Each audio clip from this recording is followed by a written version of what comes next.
महाराष्ट्रामध्ये जे इलेक्शन जाहीर झालेले नगरपालिका असेल, पंचायत समिती असेल, महापालिका असतील आणि त्या मंडळ आयोगाचा फायदा गेल्या 30 ते 32 वर्ष सातत्याने आपण घेत आहोत।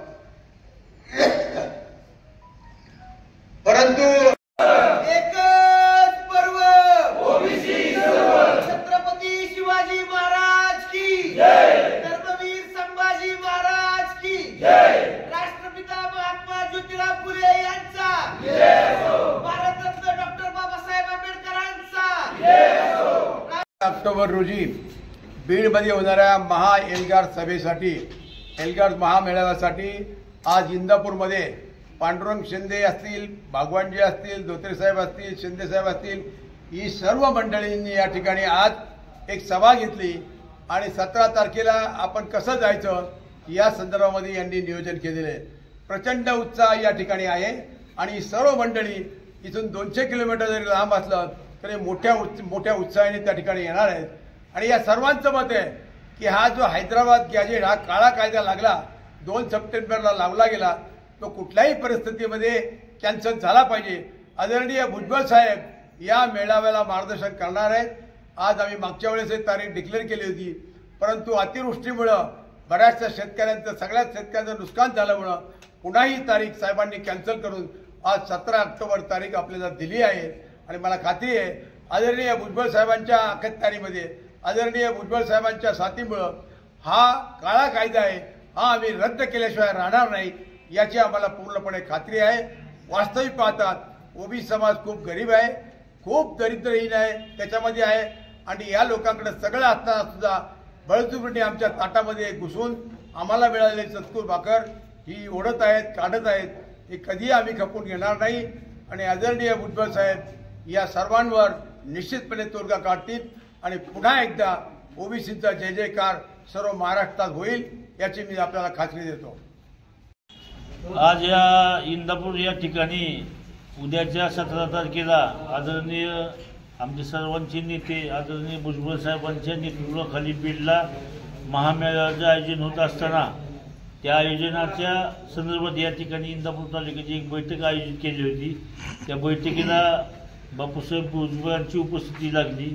आज ह्या तालुक्यामधून आम्ही बैठकीमध्ये असा ठराव केला की ह्या पुणे जिल्ह्यामधून कमीत कमी 300-350 गाड्याचं रॅलीचं आयोजन आहे। इंदापूर ते बीड हा असा कार्यक्रम या ठिकाणी या बैठकीच्या माध्यमातून झाला।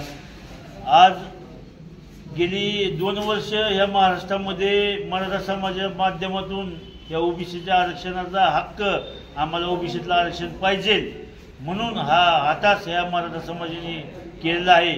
पण त्यांना SCBCतलं 10% आरक्षण असताना, SWS मधलं आरक्षण असताना सुद्धा त्या आमच्या ओबीसीतलं आरक्षण मागण्याची एकच त्यांचा भूमिका आहे की ह्यांना शिक्षणामधलं आरक्षण नाही पाहिजे।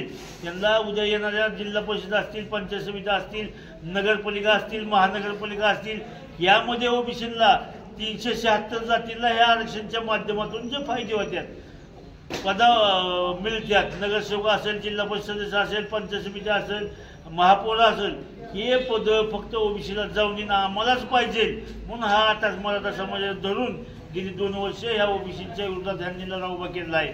त्यामुळं भुजबळ साहेबांच्या माध्यमातून हे महाराष्ट्रामध्ये ओबीसीची जी लढा आहे त्या भुजबळ साहेबांच्या पाठीमागं हा महाराष्ट्रातला ओबीसी समाज खंबीरपणे, आमची मान जरी तुटून पडली तरी आम्ही भुजबळ साहेबांच्या पाठीमागून हलणार नाही।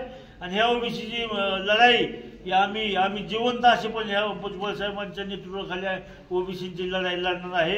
येणाऱ्या काळामध्ये ह्या ओबीसी बांधवांनी सुद्धा ठरवलं पाहिजे। आज ते काय म्हणतात की बाबा ओबीसीला पाडायचंय, ओबीसीला मतदान द्यायचं नाही, पण ह्या 70-75% हा ओबीसी समाज ह्या महाराष्ट्रामध्ये असताना सुद्धा या ओबीसीने लक्षात ठेवलं पाहिजे की येणाऱ्या निवडणुकीमध्ये जर ही मराठा समाज असमर्थ असेल तर त्यांना सुद्धा त्याच पद्धतीने आपण उत्तर देऊन त्यांची लोक आपण पाडायची भूमिका घेतली पाहिजे। आणि उद्याच्या 17 तारखेला सर्व ओबीसी बांधवांनी या महाराष्ट्रातून लाखोच्या संख्येने त्या बीडला जाऊन भुजबळ साहेबांचे हात बळकट करावं। ओबीसीचा जे होणारा अन्याय या अन्यायाला भुजबळ साहेबांच्या माध्यमातून वाचा फुटेल एवढीच या ठिकाणी ओबीसीच्या माध्यमातून अपेक्षा व्यक्त करतो। आणि 17 तारखेला भुजबळ साहेबांच्या नेतृत्वाखाली ओबीसी महामेळावा होत असताना सर्व ओबीसी बांधवांनी त्या ठिकाणी स्वतःच्या स्वखर्चाने त्या ठिकाणी आपल्याला जायचे, आपल्या लेकराबाळांच्या जे हक्काची लढाई त्या ठिकाणी भुजबळ साहेब लढत असतात त्यांच्या पाठीमागे खंबीरपणे उभा राहायचं एवढीच या ठिकाणी बोलतो व थांबतो. जय ज्योती जय क्रांती.